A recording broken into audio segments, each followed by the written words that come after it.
سب اللہ کو پہچانے، خدا کی مانے، ساری وحی کا خلاصہ، سارے قرآن کا خلاصہ، تورات کا خلاصہ، زبور کا خلاصہ، انجیل کا خلاصہ، آدم علیہ السلام سے لے کر اللہ کے نبی صلی اللہ علیہ وسلم تک جتنی وحی آئی ان سب کا خلاصہ قرآن کریم کی ایک آیت ہے، ایاک نعبد و ایاک نستعین۔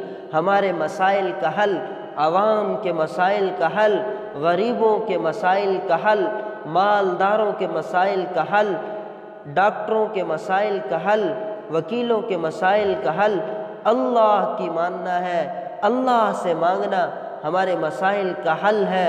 آج ہم اللہ کو مانتے ہیں، اللہ کی نہیں مانتے، حضور کو مانتے ہیں، حضور کی نہیں مانتے۔ سب اللہ کو پہچانے، اللہ کی مانے، اللہ کو راضی کرنا ہے۔ ہم مسلمان پہلے ہیں، تاجر بعد میں ہیں، ہم مسلمان پہلے ہیں، زمیندار بعد میں ہیں، ہم مسلمان پہلے ہیں، ڈاکٹر بعد میں ہیں، ہم مسلمان پہلے ہیں، وکیل بعد میں ہیں، ہم مسلمان ہیں، اللہ کو ماننے والے ہیں، قرآن و حدیث کو ماننے والے ہیں، جنت جہنم کو ماننے والے ہیں، مرنے کے بعد اٹھنا ہے، حساب و کتاب ہے، اس کو ماننے والے ہیں۔ ہمیں کیا کرنا ہے؟ ہمیں اللہ کو راضی کرنا ہے۔ دین کیا ہے؟ زندگی گزارنے کا طریقہ ہے۔ ہم مسلمان ہیں، کیا مطلب؟ ہماری جان اسلام کے لیے، ہمارا مال اسلام کے لیے، ہمارا جینا مرنا اسلام کے لیے۔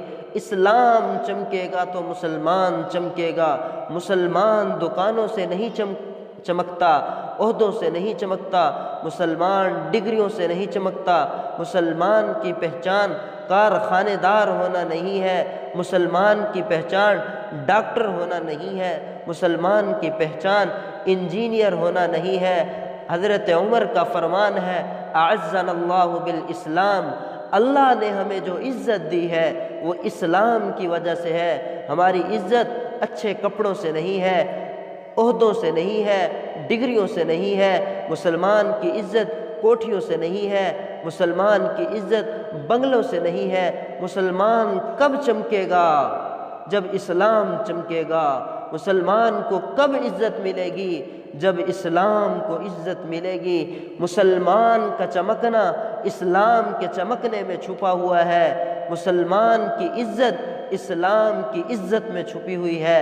آج مسلمان بھول گیا، صلاحیت اور جگہ لگا دی، مال کمانے پر، دنیا کے سجانے سنوارنے اور چمکانے پر، ضرورتوں کے پورا کرنے پر، خواہشات کے پورا کرنے پر، اور جن کی خواہشات بھی پوری ہو رہی ہیں وہ زور لگا رہے ہیں کہ ہم دوسروں سے آگے نکل جائیں، مال میں، کاروبار میں، عہدوں میں، ڈگریوں میں، چیزوں میں، دکانوں میں۔ میرے دوستو، ایک کہاوت ہے، مطلب ہے، حقیقت نہیں ہے، صرف سمجھانے کے لیے۔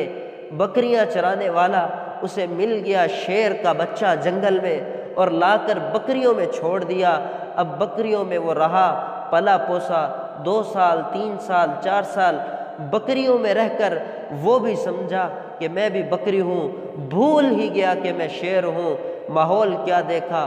پیسہ کماؤ، دکان چمکاؤ، کارخانہ بناؤ، ڈگریاں لو، عہدے لو، سمجھا کہ میرا بھی یہی کام ہے۔ بھائی، ہم مسلمان ہیں، حضرت محمد صلی اللہ علیہ وسلم کے امتی ہیں۔ ہمارا کام اللہ کو راضی کرنا ہے، احیاء دین ہے۔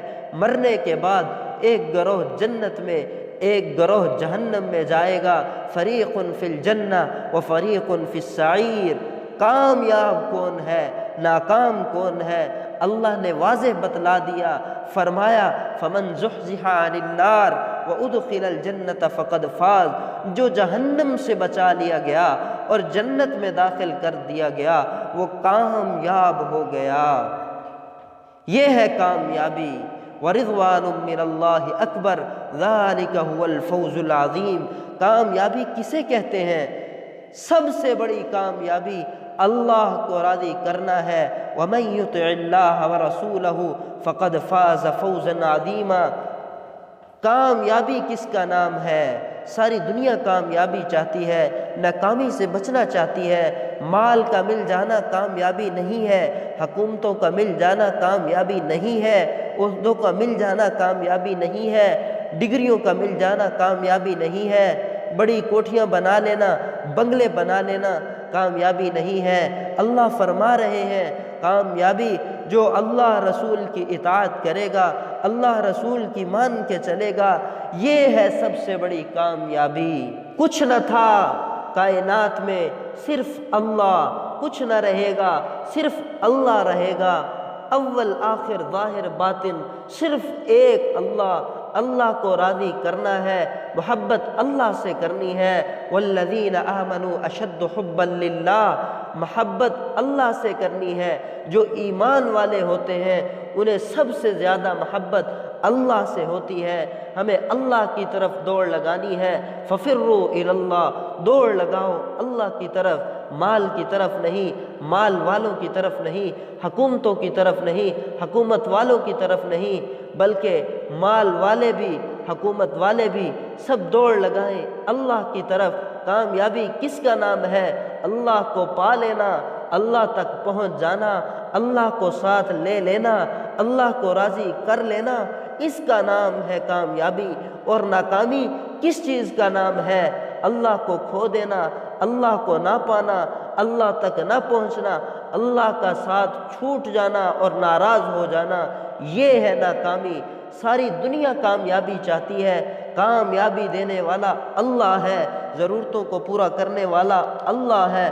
حکومتوں سے حالات صحیح نہیں ہوتے، حالات بنانے والا اللہ ہے، کام بنانے والا اللہ ہے، رزق دینے والا اللہ ہے۔ ہم اللہ کے محتاج ہیں، مشکل کشا اللہ ہے، حاجت روا اللہ ہے۔ ہمیں اللہ کو ساتھ لینا ہے، حفاظت کرنے والا اللہ ہے۔ وما تشاءون الا ان یشاء اللہ، جو تم چاہو گے وہ نہیں ہوگا، جو اللہ چاہیں گے وہ ہوگا۔ تؤتی الملک من تشاء، جس کو چاہے بادشاہت دے، وتنزع الملک ممن تشاء، جسے چاہے بادشاہت چھین لے، وتعز من تشاء، جسے چاہے عزت دے، وتذل من تشاء، جسے چاہے ذلیل کر دے۔ یخلق ما یشاء، جو چاہے پیدا کرے، یہب لمن یشاء اناثا، جسے چاہے بیٹیاں دے، ویہب لمن یشاء الذکور، جسے چاہے بیٹے دے، او یزوجہم ذکرانا واناثا، جسے چاہے بیٹے اور بیٹیاں دونوں دے، ویجعل من یشاء عقیما، جسے چاہے نہ بیٹا دے نہ بیٹی دے۔